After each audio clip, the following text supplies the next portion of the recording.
নির্বাচিত সরকার ছাড়া অর্থনৈতিক স্থিতিশীলতা সম্ভব নয়, কারণ সরকারের অনিশ্চয়তায় বিনিয়োগ আসে না।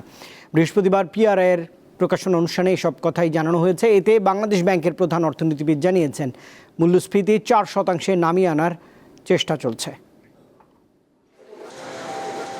উচ্চ মূল্যস্ফীতি, খেলাপি ঋণ, বিনিয়োগে স্থবিরতা, কর্মসংস্থানের সুযোগ ও রাজস্ব আদায় কমে যাওয়া, দক্ষ মানব সম্পদের অভাব এবং রাজনৈতিক অনিশ্চয়তা দেশের অর্থনীতির সামনে বড় চ্যালেঞ্জ। বৃহস্পতিবার মান্থলি মাইক্রো ইকোনমিক ইনসাইটস প্রকাশ অনুষ্ঠানে এসব বিষয় তুলে ধরেন পলিসি রিসার্চ ইনস্টিটিউট PRI এর মুখ্য অর্থনীতিবিদ ডক্টর আশিকুর রহমান। এ সময় তিনি বলেন, সুশাসনের অভাব সার্বিক অর্থনীতিকে দুর্বল করেছে।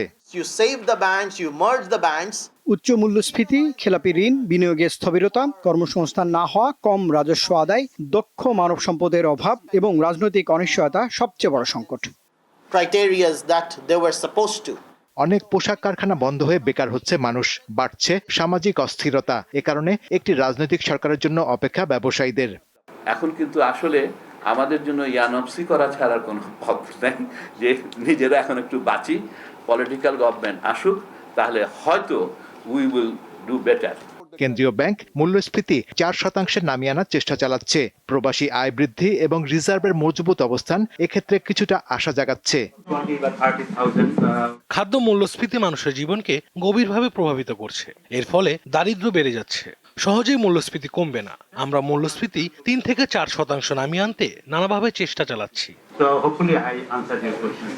তিনি বলেন, ব্যাংক মার্জারে 20 থেকে 30 হাজার কোটি টাকা প্রয়োজন হতে পারে। এজন্য বন্ড মার্কেট আর বিদেশি বিনিয়োগ খোঁজা হচ্ছে। শাহরিয়ার ইমন, দীপ্ত সংবাদ, ঢাকা।